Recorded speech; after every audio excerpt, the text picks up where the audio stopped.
함께 예배드리는 첨단교회, 자원교회, 다덕교회, 또 영상으로 예배드리는 모든 심령에 성령의 위대한 역사가 넘치게 임하게 되시기를 예수님 이름으로 축원합니다. 오늘 절망을 희망으로 바꿔주시는 성령님에 대해서 말씀을 나누고자 합니다. 하나님께서 천지를 창조하실 때 땅이 혼돈하고 공허하며 흑암이 깊음 가운데 있다고 했습니다. 그때 하나님의 성령께서 수면에 운행하시고 성령께서 혼돈과 모든 무질서의 그런 상황을 품고 계셨습니다.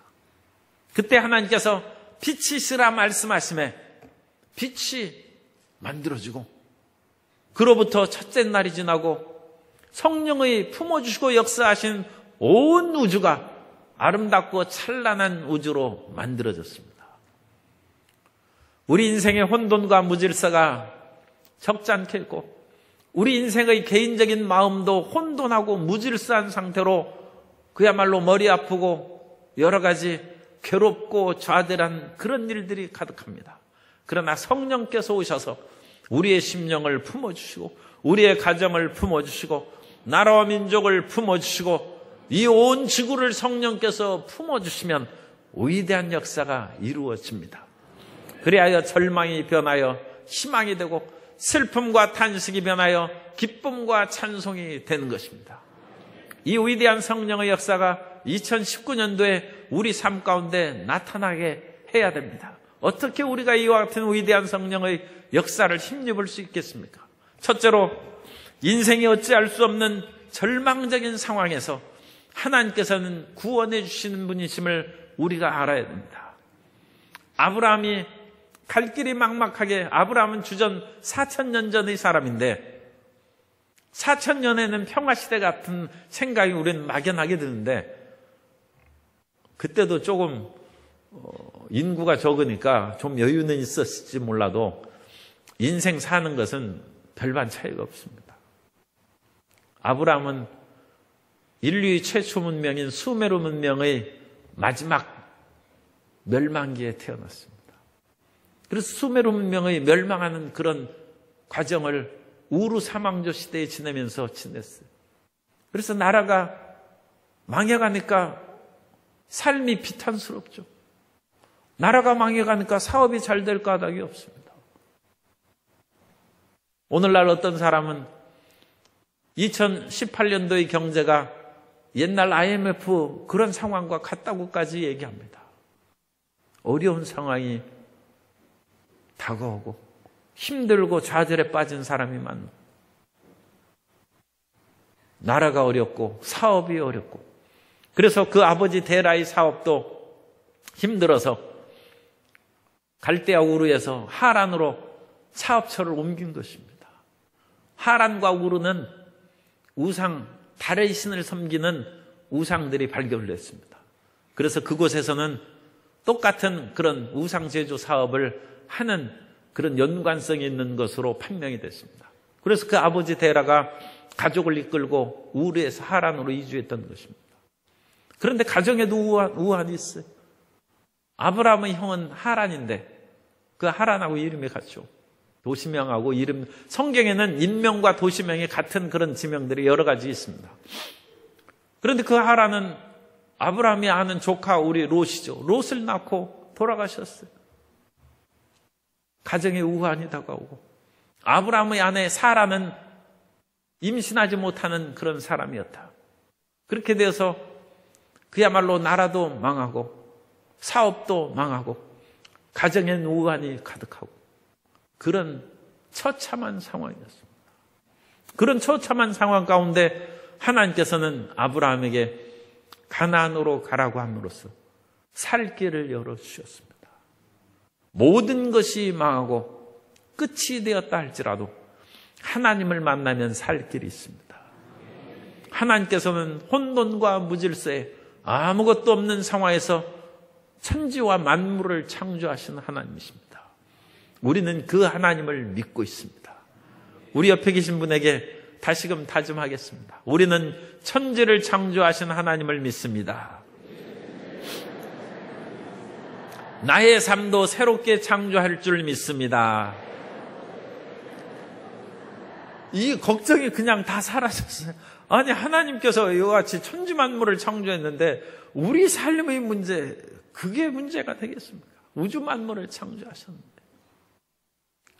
아브라함이 개인적으로도 고통 가운데 빠졌지만 아브라함의 후손들이 이제 이스라엘 민족 아닙니까? 이스라엘 민족도 정말로 절체절명의 그런 위기에 빠졌어요.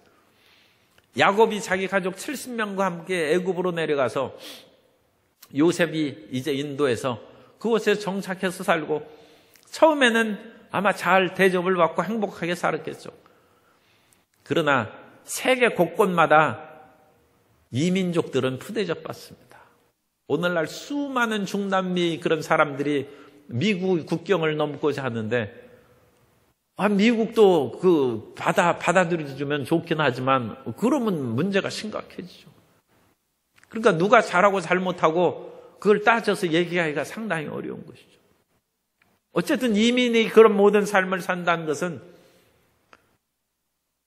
견디기가 힘든 것입니다. 그래서 야곱의 그 가족들이 번성하기 시작하자 애굽의 그런 지도자들이 위기를 느끼기 시작했어요. 이 백성이 인구가 너무 많아져서 혹시 이 나라를 틈타고 나라의 전복을 꾀하는 쿠데타를 일으키고 그러니까 반란을 일으키면 어떡하나요? 그런 생각을 했습니다. 한때는 유색인종의 그런 인구 산화 정책을 일부 백인들이 시도를 했어요. 그래서 유색인종들이 인구 산화 정책에 많은 물자를 받고 인구 감산을 많이 추진했습니다.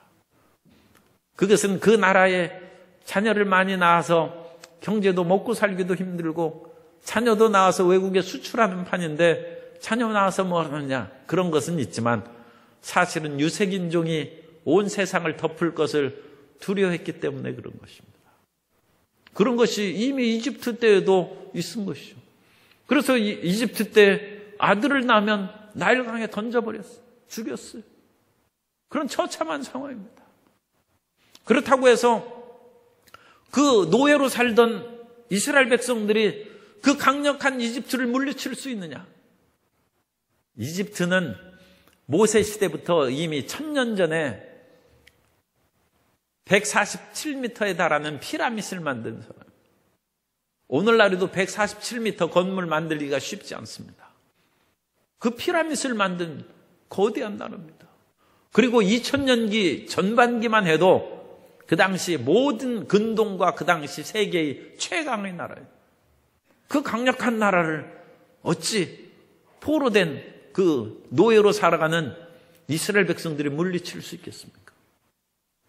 그야말로 위기 시대죠. 오늘날 많은 사람들은 이 나라가 여러 가지 외세에 둘러싸여서 마음대로 하지 못한 것을 개탄하고 있습니다. 강력한 세계 최대의 인구를 가진 나라가 있고 세계에서 땅덩어리가 제일 거의 넓은 그 러시아가 있고 강력한 그런 나라들이 주변에 있어서 이 나라가 어찌 살까 걱정이 태산 같습니다. 미군 철수 문제가 또 재론이 되고 있고 만일 방위비를 많이 부담하지 않으면 미국 대통령이 그야말로 럭비공과 같아서 어떤 돌발적인 행동을 할 수 없기 때문에 이 무슨 짓을 저지를 수 없으면 그렇다면 우리가 충분히 우리 나라를 지킬 수 있는 힘이 있는가? 그건 어렵죠. 그러나 이 나라에는 기도하는 백성들이 있습니다. 노예로 살아가던 이스라엘 백성들이 하나님 앞에 부르짖었습니다. 그러자 하나님께서 모세를 보내시고 모세에게 뭐 별로 준 것도 없어요. 그야말로 마하 20의 속도를 가진 미사일을 개발시킨 것도 아니고 핵무기를 만들어준 것도 아니고 야훼 하나님의 이름을 주셨어요. 모세가 하나님, 제가 가서 하나님의 명령을 증거할 때 사람들이 누가 보냈냐 물으면 뭐라고 대답하리까? 스스로 있는 자가 보냈다라. 그 스스로 있는 자가 야훼의 이름입니다. 예흐예, 아쉐르 예흐예. 그것을 축약한 것이 야훼. 우리가 말하는 여호와의 이름입니다. 하나님께서는 두려워하지 말라는 거예요. 하나님의 이름을 갖고 살아가면 된다는 것입니다. 그리고 하나님의 이름을 갖고 간 모세가 이스라엘 백성들을 애굽에서 이끌어냈습니다. 그 바로의 강력한 군사력 앞에서 이끌어냈고, 바로가 그 어리석기 한량없죠. 자기가 열 재앙으로 말미암아 심판을 받았으면 반성하고 깨우쳐야 되는데, 내가 잠시 잘못 생각해서 이스라엘 백성들을 놓아줬다 해서 다시 쫓아와서 홍해에서 몽땅 그냥 물에 따라서 죽고 말았어요. 하나님은 능하신 하나님이십니다. 하나님은 용사시오, 하나님은 전사시오, 만군의 야훼십니다. 그 하나님은 절체절명의, 그야말로 앞으로 가도 길이 없고 뒤로 가도 길이 없어요. 앞으로 가도 살 길이 없고 뒤로 가도 살 길이 없어요. 그러나 하나님이 계십니다. 우리 믿는 사람들은 절대로 뒤로 물러가고 자기 스스로 판단해서 나는 죽었다, 그런 식으로 생각하면 안 됩니다. 하나님이 계십니다. 그 하나님이 이스라엘을 끝까지 건드신 것입니다. 나라가 멸망하는 새로운 위기가 다가왔을 때 에스겔이 환상을 봅니다. 그것이 오늘 본문 가운데 있는 해골골짜기의 환상입니다. 그래서 에스겔이 환상을 보며 수많은 뼈들이 골짜기에 가득해. 37장 1절에 보면 야훼께서 권능으로 내게 임재하시고 그의 영으로 나를 데리고 가서 골짜기 가운데 두셨는데 거기 뼈가 가득하더라. 나를 그 뼈 사방으로 지나가게 하시기로 본즉 그 골짜기 지면에 뼈가 심히 말랐고 아주 말랐더라. 그러면서 하나님께서 에스겔에게 인자야, 이 뼈들이 살겠느냐? 사람이, 이 마른 뼈, 사람이 잠시 숨만 멈춰가지고 했는데도 그 사람 살리기가 어렵습니다. 온몸이 멀쩡한데도 이미 숨이 끊어졌어요. 그 사람 어찌 살리겠습니까? 그런데 이미 모든 살이 다 없어져 버리고 뼈가 심히 말랐어요. 그 뼈가 살겠습니까? 나의 모든 삶이 마른 뼈와 같이 처참하게 망하고 시들어버리고 절망에 빠졌는데 살 길이 있겠습니까? 그때 하나님께서 우리에게 물으시면 내가 살겠느냐 하면 뭐라고 대답하겠습니까? 그걸 묻는 것입니다. 그때 우리가 믿음이 있으면 살겠습니다, 그렇게 얘기하지만 우리가 자신이 없죠. 하나님이 아십니다, 그렇게 대답하면 돼요. 에스겔이 주께서 아십니다. 그래, 내가 너를 이 해골골짜기에 데려온 것은 이것을 살리는 것을 보고 내가 속한 이스라엘 민족이 마른 뼈와 같이 멸망하고 쫓겨남을 당했을지라도 내가 다시 살 수 있다는 것을 너로 전하게 하기 위함이다. 에스겔 한 사람은 이 메시지로 말미암아 포로로 붙잡혀가서 죽음과 좌절에 빠진 수많은 사람들이 용기와 희망을 갖고 믿음을 갖고 그 믿음으로 나라가 멸망해서 쫓겨나갔는데 그 백성들이 그 당시 최강의 페르시아 제국에, 그 페르시아 제국에서 다시 돌아와서 이스라엘을 건설하고 그 이스라엘이 또 로마 제국에서 망하고 1800년이 지났음에도 불구하고 1948년 5월 14일에 다시 이스라엘을 건국하는 믿음을 갖는 것입니다. 그 믿음을 갖는 백성들은 위대한 것입니다. 오늘 우리는 어떠한 일이 있어도 하나님이 계시면 살 수 있다고 믿어야 됩니다. 그런데 이 뼈들이 어떻게 살아납니까? 사방에서 바람이 불어옵니다. 생기가 불어왔다는 것은 루아크, 이 바람입니다. 그래서 사방에서 바람이 불어왔어요. 이 바람은 보통 바람이 아니라 신령한 바람이죠. 그러니까 성령의 바람이라고 그렇게 생각해도 틀리지 않습니다. 예수님께서도 요한복음 3장 6절 이하에 보면 육으로 난 것은 육이요 영으로 난 것은 영이니 내가 내게 거듭나야 하겠다는 말을 놀랍게 여기지 말라. 바람이 임으로 불매 내가 그 소리는 들어도 어디서 와서 어디로 가는지 알지 못하나니 성령으로 난 사람도 다 그러하니라.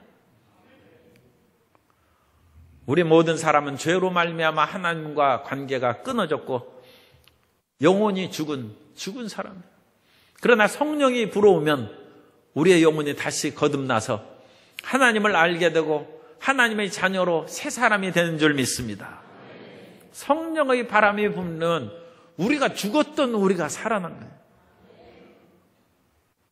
어떤 사람은 나는 기적을 체험한 적이 없어요.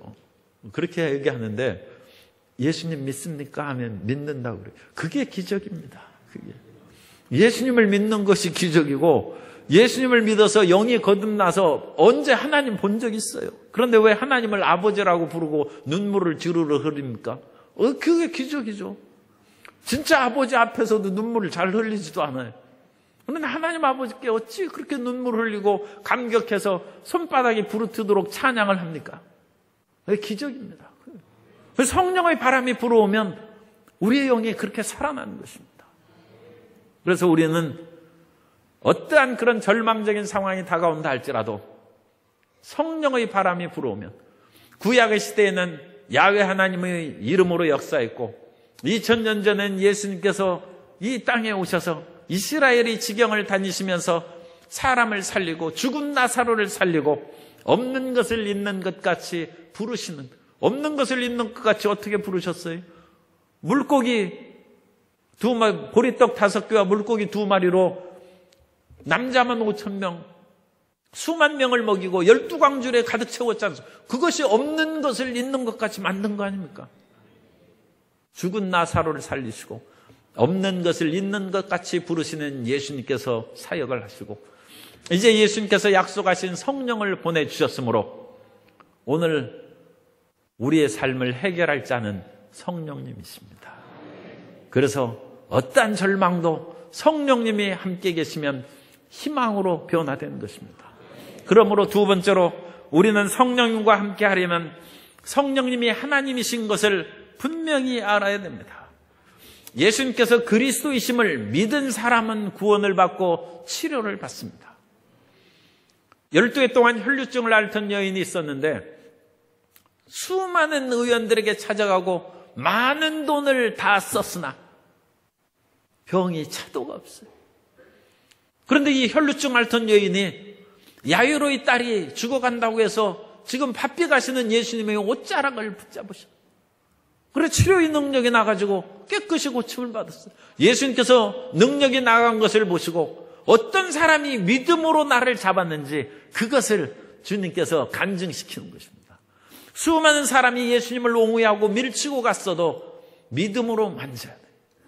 믿음으로 예수님을 만지고 믿음으로 말씀을 붙잡은 사람에게는 기적이 나타나는 것이고 수박 겉핥기식으로 말씀을 붙잡은 사람에게는 아무 역사가 나타나지 않는 것입니다. 그래서 누가 나를 믿음으로 붙잡았는가?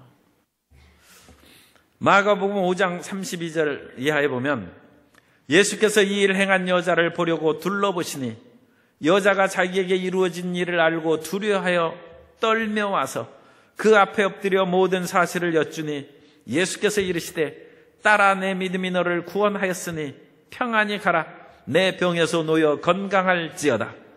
딸아 내 믿음이 너를 구원하였으니 예수님을 구주로 하나님의 아들로 믿는 그 믿음이 12해 동안 혈루증을 앓던 병을 순식간에 치료하셨다는 것입니다. 그런데 예수님은 참 친근하시고 그러니까 완전한 인간이시고 완전한 하나님이신 예수님이니까 인간의 예수님을 보면 굉장히 다정하시고 고향도 사랑하신 것 같아요. 그리고 예수님께서 처음에 공생애를 시작하시고 나서 곧바로 자라나신 나사렛에 가셨어요. 그런데 나사렛에 가서 주님께서 수많은 사람을 고치시기를 원했는데 나사렛 사람들이 안 믿었어요. 아니 이 사람은 요셉 목수의 아들 아니냐? 그들의 누이가 우리와 함께 있지 아니하냐? 예수님의 그런 동생들이 시집가서 다른 사람하고 사니까 이건 처남이죠. 그러니까 예수님을 하나님의 아들로 안 믿었어. 마태복음 13장 57절 이하에 보면 예수를 배척한지라, 지금 제가 말씀드린 그런 연유로 예수를 배척한지라, 예수께서 그들에게 말씀하시되 선지자가 자기 고향과 자기 집 외에서는 존경을 받지 않음이 없느니라 하시고 그들이 믿지 않음으로 말미암아 거기서 많은 능력을 행하지 아니하시니라. 믿음이 없는 사람에게는 주님께서 역사하시지 않습니다. 믿음이 없는 사람을 고쳐주면 좋아는 하겠죠. 그러나 그 사람은 조금 더 살다가 결국은 흙으로 사라집니다. 더 심하게 말하면 멸망받는 것이죠. 그러므로 주님께서는 믿음을 갖도록 하시기 위해서 이 땅에 오시고 믿음을 가지라고 우리를 이끌어 주신 것입니다. 우리 당장 발등에 떨어진 불은 우리가 끄고 병 고침받고 문제 해결 안 받는 것을 우리가 원하는데, 주님께서는 지금 그 발등에 떨어진 불보다 더 중요한 것은 믿음을 갖는 것입니다. 왜냐하면 발등에 떨어진 불만 끄다 보면 나중에 기적과 이적만 쫓아다니는 사람이 되고 믿음을 못 가진, 영영 버릴 수가 있어요. 한번 잘못 그 길을 빠지면 그런 허탄한 것에 계속 마음을 뺏기는 것이죠. 그래서 예수님에 대한 올바른 신앙이 없는 사람에게는 구원과 치료의 역사가 나타나지 않는 것입니다. 그러므로 오늘날 성령의 시대인데 성령님에 대해서 우리가 올바른 생각을 가져야 성령께서 역사하신다는 거예요. 지금 그 얘기 드리려고 그러십니다. 그리고 우리가 성령께서 지금 바람같이 끊임없이 우리 가운데 불어오시고 생수같이 솟아올라시고 불길같이 타오른 성령이 끊임없이 있는데, 우리가 고통과 좌절에 빠진 것은 성령은 바람과 불과 생수의 상징이긴 하지만 성령님은 하나님이십니다. 그것을 믿어야 됩니다. 성령이 하나님이신 것을 우리는 분명히 성경을 통해서 알 수 있습니다. 사도행전 5장 3절 이하에 보면 베드로가 이르되 아나니아야 어찌하여 사탄이 내 마음에 가득하여 내가 성령을 속이고 땅값 얼마를 감추었느냐. 땅이 그대로 있을 때에는 내 땅이 아니며 판 후에도 내 마음대로 할 수가 없더냐. 어찌하여 이 일을 내 마음에 두었느냐. 사람에게 거짓말한 것이 아니요 하나님께로다. 성령을 속이고 했는데 뒤에는 사람에게 거짓말한 것이 아니요 하나님께로다. 성령을 속일 생각을 하면 안 되죠. 성령님은 전지전능하신 하나님이십니다. 성령의 위대한 하나님을 우리가 항상 경외함으로 우리가 믿어야 되는 것입니다. 고린도전서 2장 10절에 보면 오직 하나님이 성령으로 이것을 우리에게 보이셨으니 성령은 모든 것 곧 하나님의 깊은 것까지도 통달하시느니라. 우리는 하나님을 만나고 하나님 생각을 알기가 인생이 그거 쉬운 일이 아닙니다. 그러나 성령님께서는 하나님의 깊은 것까지도 통달하시느니라. 오늘 성령님이 하나님이시죠. 그러므로 우리는 성령님이 하나님인 것을 알면 항상 성령님을 경외해야 됩니다. 하나님에 대해서 우리가 떨면서 무서워하고 두려워하는 것이 아니라 경외하고 존경하고 찬양함으로 하나님 앞에 나아가듯이 항상 성령님을 그와 같은 마음가짐으로 인정하고 환영하고 모셔드리고 의지해야 됩니다. 우리 교단에서는 우리가 그 어른 있고 존경하는 그 목사님이 계세요. 그런데 제가 어렸을 때는 모든 사람이 다 지금 그러니까 한 수십 년 전에는 정말로 존경받고 모든 그런 것이 문제가 없었죠. 그런데 다른 교단의 그런 학교를 다니면서 그 사람을 데리고 만난 적이 있는데 대하는 태도가 나하고 틀리더라고. 그래서 왜 그런가 했더니 자기 교단 목사님이 아니라고 대하는 것이 틀리더라고. 그래서 나도 그쪽 교단 가가지고는 거기에서 최고로 그야말로 무릎 꿇고 90도로 전하는데 나는 30도밖에 절 안 했어요.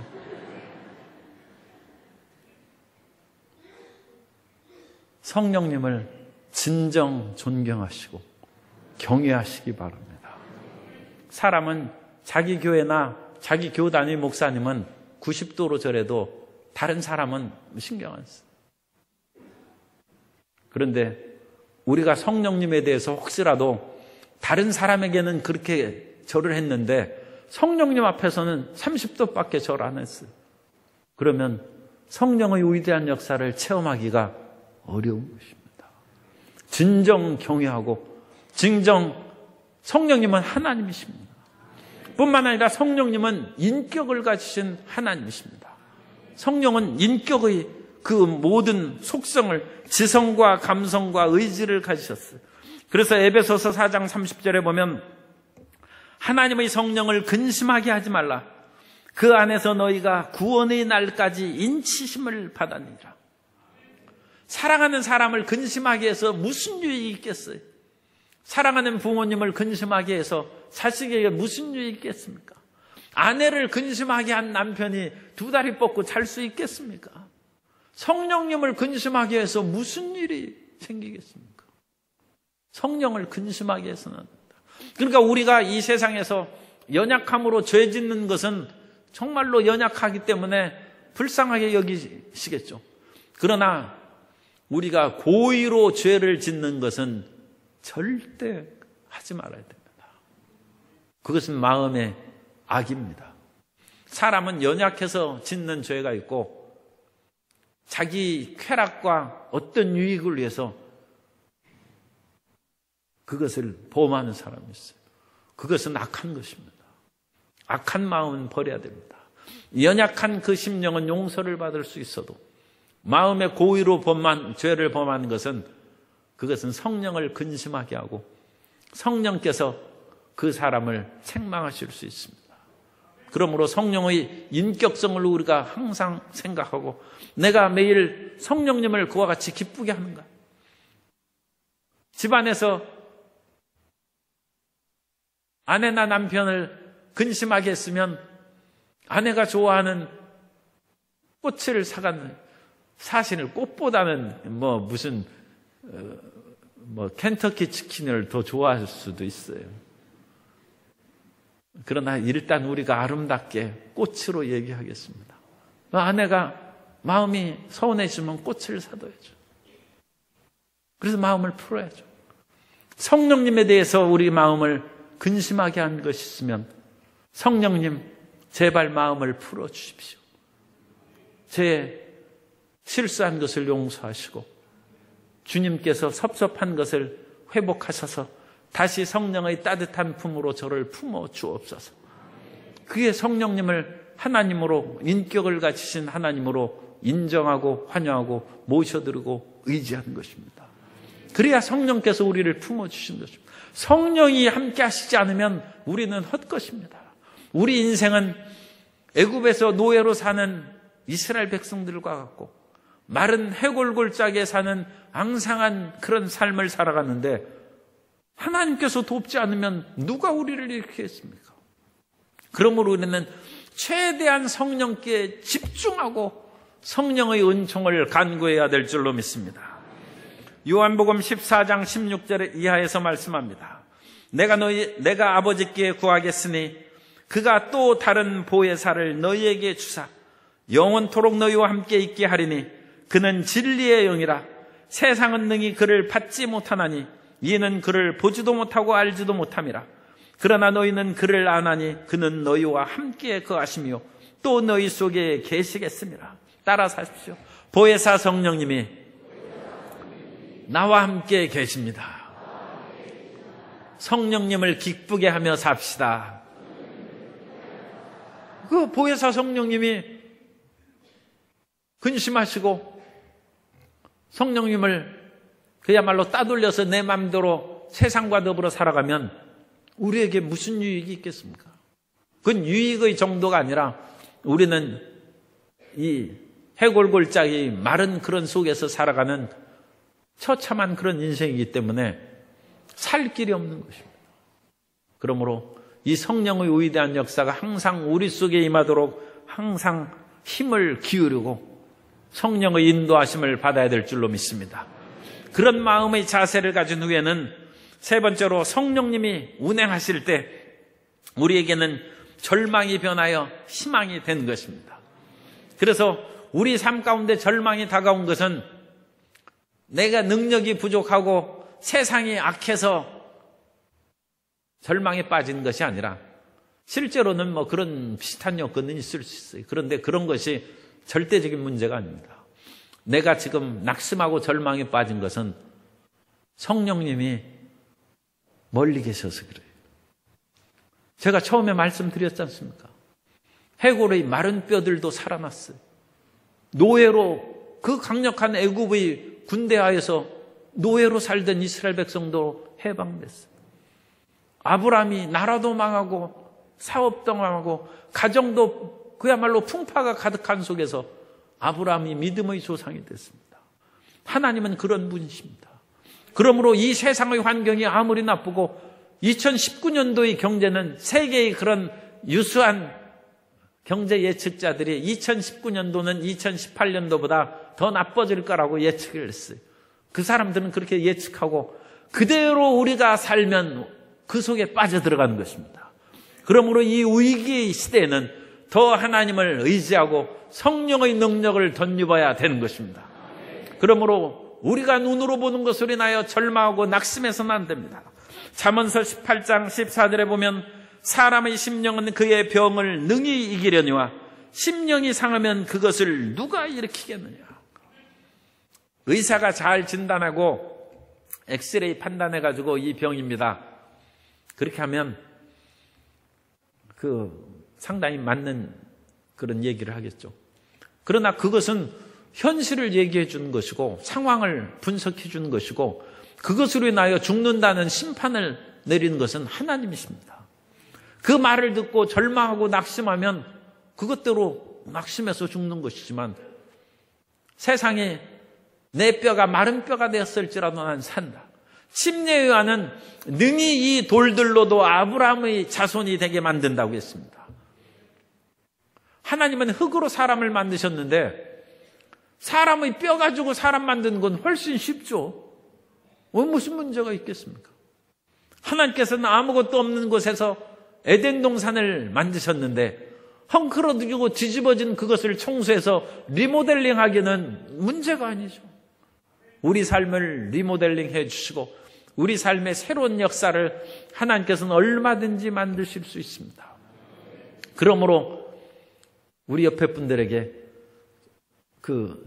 서로 이제 남성끼리 여성끼리만 손을 잡으면서 결코 낙심하지 맙시다.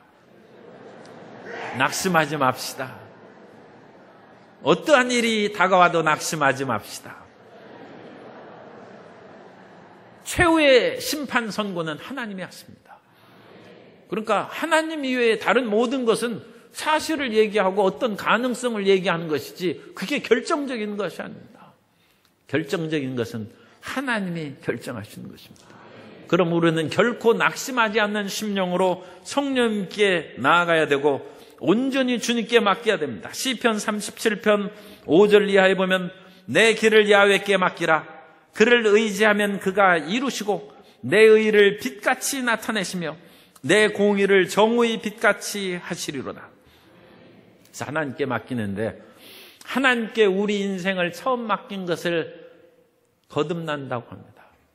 예수님을 처음 믿을 때는 주님 천부의 의지 없어서 손들고 옵니다 해서 내 인생을 주님께 맡깁니다. 그러면 주님께서 그리스도의 보혈로 씻으시고 우리를 거듭나게 하셔서 하나님의 자녀로 만들어 주십니다. 이것을 중생이라고 합니다. 그래서 하나님께 맡기면 우리를 거듭나게 하신 중생의 은혜를 내려주시는데 그런데 그 다음 단계가 있습니다.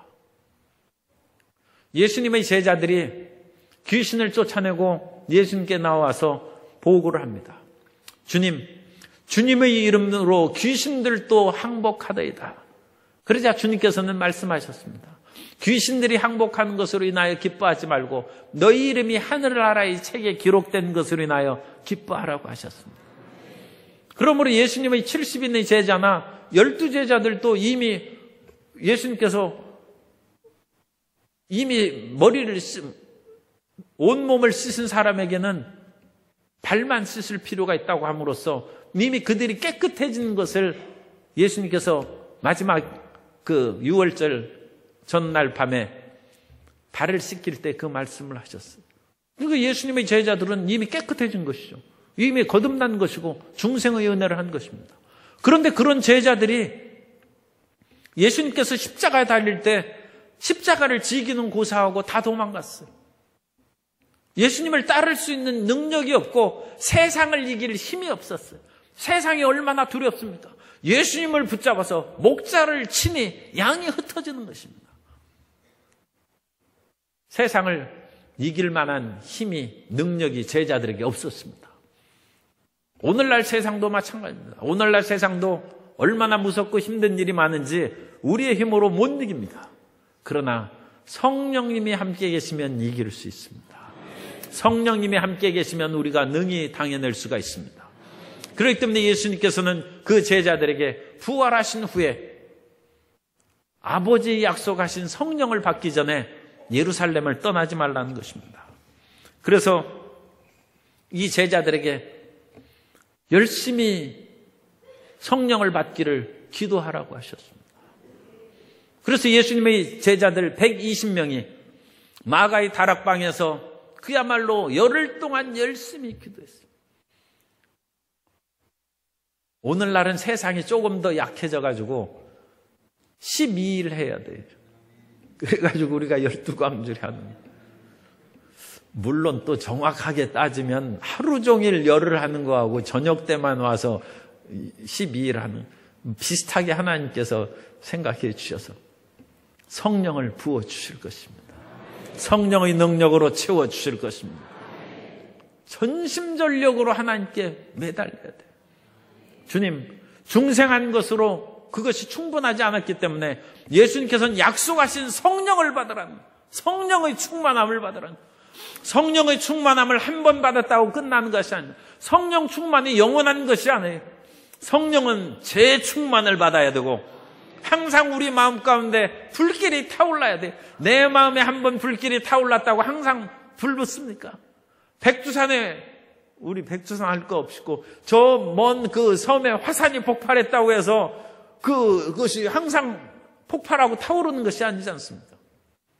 그런 것처럼 진짜 강력한 불을 품으려면 재충만, 성령 충만함을 받을 때 우리가 세상에 영향력을 끼칠 수 있고 능력의 사람이 되는 것입니다. 그래서 예수님의 제자들이 열흘 동안 열심히 기도에 전념을 다하자 오순절 날이 이름에 성령이 그들에게 바람같이 불같이 임하시고 그들이 성령의 충만함을 받아서 각기 방언으로, 다른 방언으로 말하기를 시작했습니다. 방언의 은사가 나타난 것이죠. 그리고 나자 그 사람들이 그 다락방에서 뛰쳐나갔어요. 성령의 불이 그 속에 충만함에 더 이상 그 속에 숨어서 움츠리고 있을 그런 그 상황이 되지 않아요. 견딜 수 없는 강력한 힘이 그들을 밖으로 이끌어 나가서 사람들에게 그리스도 예수의 복음을 증거하고 하나님의 역사를 나타낸 것입니다. 그 강력한 말을 듣자 3,000명이 회개하고 예수님을 믿었습니다. 그야말로 기적이 일어나는 것이죠. 예수님은 십자가에 못 박혀 돌아가신 지 얼마 되지도 않아요. 그런데 겨우 2달 가까이 된 것이죠. 그런데 그 십자가에 못 박히신 예수님을 믿는 것이 쉽겠습니까? 그런데 그 예수님을 믿는 성령의 강력한 역사가 나타납니다. 그 성령의 강력한 역사가 베드로와 요한과 사도들에게 나타나며 성경에 보면 사도들로 말미암아 기사와 이적이 넘쳐나며 사람들이 자기 재산을 받아서 사도들이 발 앞에 둠으로써 서로 유무상통, 서로 나누어서 사는 아름다운 크리스찬 원시 공동체가 형성됐다고 했어요. 뿐만 아니라 베드로 요한이 성전 미문에서 끊임없이 성전 미문, 그 성전문에 앉아 있으니까 성전을 많이 다녔을 거 아닙니까? 그런데 성령의 충만함을 받은 베드로와 요한이 그날은 미문에 앉아 있던 그 사람을 보고 우리를 보라 하니까 그 사람이 무엇을 받을까 해서 그 베드로와 요한을 보고는 베드로가 은과 금은 내게 없거니와 내게 있는 것으로 내게 주노니 곧 나사렛 예수 이름으로 일어나 걸으라 하고 그 사람을 잡아 일으키매 발과 발목이 힘을 얻어서 뛰면서 걸으며 하나님을 찬양하는 역사가 나타난 것입니다. 성령의 충만함을 받고 하나님의 영광이 임하면 기적이 일어나는 것입니다. 그 기적이 오늘날 우리에게 필요합니다. 혼돈과 무질서와 암담한 사회 현실, 경제 현실, 또 수많은 성인병과 오늘날 현대의 환경, 호르몬으로 인한 그런 병들이 무수하게 많은데 많이 하나님께서 의술을 통해서 고쳐주기도 하지만 그것을 고쳐주지 못한 것도 많이 있어요. 그러나 하나님께서는 우리를 치료하십니다. 그러므로 오늘 우리는 다시금 성령의 충만함을 받아야 됩니다. 성령의 충만함을 받기 위해서는 하나님 성령을 내게 보내 주옵소서. 하나님께서는 구하는 자에게 성령을 주신다고 약속하시지 않았습니까? 그래서 좋으신 하나님에 대한 절대 믿음을 가져야 됩니다. 누가복음 11장 11절 이하에 보면 너희 중에 아버지 된 자로서 누가 아들이 생선을 달라 하는데 생선 대신에 뱀을 주며 알을 달라 하는데 전갈을 주겠느냐? 너희가 갈지라도 좋은 것을 자식에게 줄 줄 알거든 하물며 너희 하늘 아버지께서 구하는 자에게 성령을 주시지 않겠느냐 하시니라. 따라서 하세요. 하나님께서는 구하는 자에게 성령을 주십니다.